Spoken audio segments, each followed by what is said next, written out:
Before we begin, I want to thank you all for helping me reach 100 subscribers.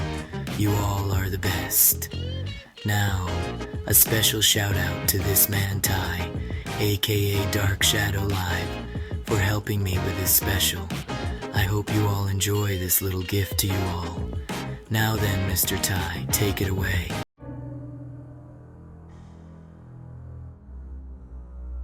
Story 1. The Woman Who Never Left. In our assisted living unit, we had a woman, a sweet, elderly lady with dementia. She could never quite grasp how to use her call light for assistance. So every night, without fail, she would shuffle to her neighbor's apartment and ask him to get someone to help her to bed. The neighbor, an older man with no cognitive impairments, but severe kidney issues, would then press his call light and inform the staff that she needed help. It became a routine, a ritual embedded in the fabric of our nights. Sir? Did I say you could join me in reading my own stories? Oh, my fault, homie. Just giving my 2 cents in, since you know. Okay, but I'll let you know if I need help. So anyway, I'm just kidding, man. Let's continue together. So, where was I? Oh, right. Then she became ill. Pancreatic issues. She stopped knocking at her neighbor's door. A month passed, and one evening, around 4 p.m., she passed away in her bed. At approximately 7 p.m. that night, while her grieving family sat in her room, still reeling from the loss, a call light from her neighbor's room flickered on. When the CNA arrived, the man, in his usual calm voice, stated, "Jane Doe is ready for bed." The CNA hesitated. She came here? Yes, he said matter-of-factly. I didn't hear her knock this time, but she must have slipped in. She was standing there, in her white robe, holding her rosary beads, just like always. The CNA's stomach dropped. The woman's body was still in her room, her rosary beads still clutched in her stiffening hands. Later that night, as the funeral home director arrived to collect her, I accompanied him to move her body. As we stepped into the room, there she lay, her face peaceful, her white gown pristine, the rosary beads interwoven between her cold fingers. Yet her neighbor continued to press his call light for her, weeks after her passing. Even now, every so often, the light flickers on, and when we arrive, he simply says, "Jane's here."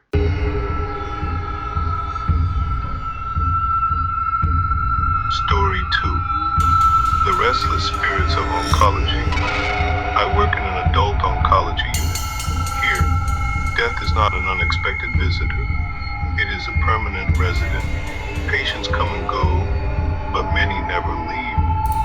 The nurses here have a quiet understanding. Death comes in threes.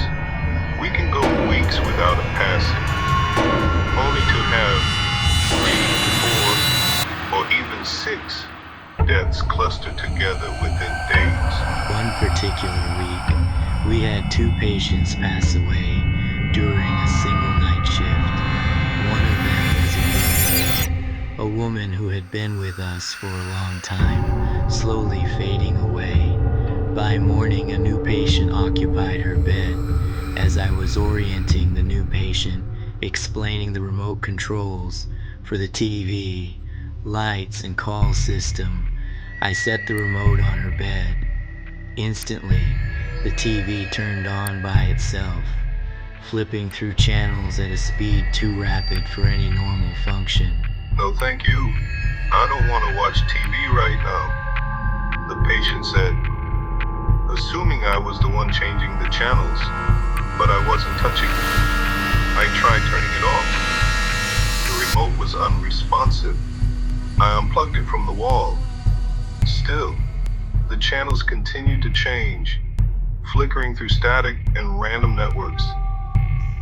I had to manually turn off the TV before practically running out to grab a replacement remote. At the nurse's station, I bumped into another nurse, also replacing a remote. Her face was pale. "It's acting up," she muttered. "Which room?" I asked. "Room 12, she said. Another room where a patient had died the night before. It wasn't an isolated incident. TVs turning on and off. Volume controls moving up and down with no one touching them. Call lights going off in empty rooms.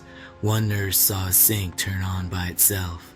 Another swore she heard whispering in a vacant patient room. Most unsettling of all, certain rooms, our designated hospice spaces, never feel empty, even when they are. We pass by, glancing in, only to feel that something is watching us from the inside. More than once, equipment has failed inexplicably in those rooms. IV pumps shutting off, blood pressure monitors malfunctioning, only to work fine after the room was cleansed by a healing touch volunteer. I never used to believe in the supernatural, but in this unit, after seeing what I've seen, it's impossible not to.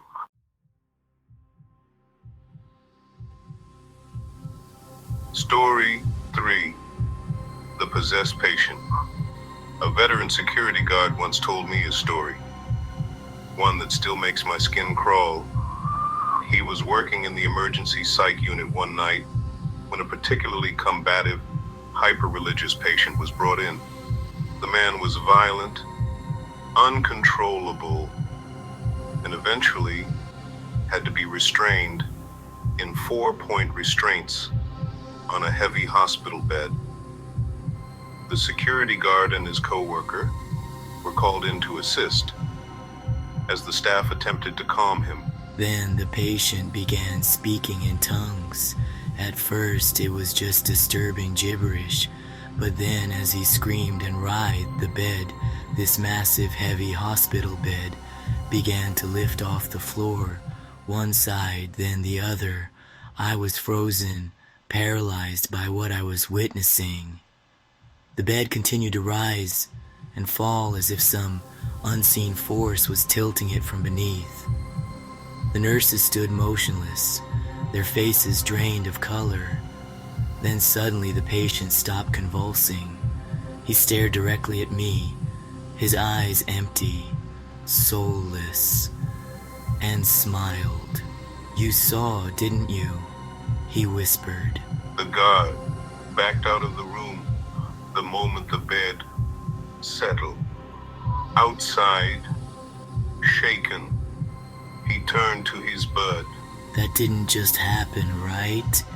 Or am I starting to go mad?"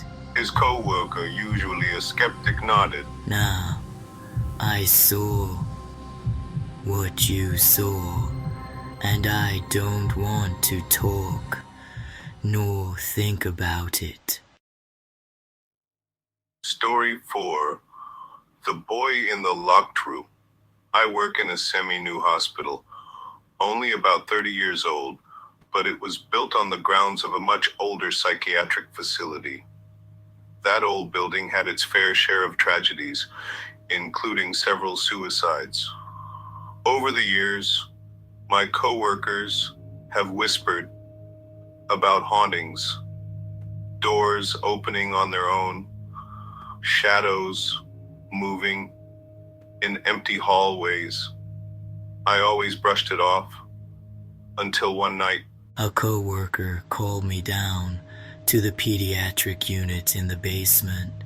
Security had been alerted too. When I arrived, they directed me to a patient room that had been closed for renovations. The door had been locked all night. No one had gone in or out. Yet security footage shows something impossible. On the monitor, we saw the door swing open on its own, and there, lying in the doorway, was the head and shoulders of a young black boy with short hair. His eyes were open, staring blankly at the ceiling. Then, after a few minutes, he simply vanished. One of the last patients to occupy that room before the renovations had been a young man who tragically took his own life after being discharged. What a sad end.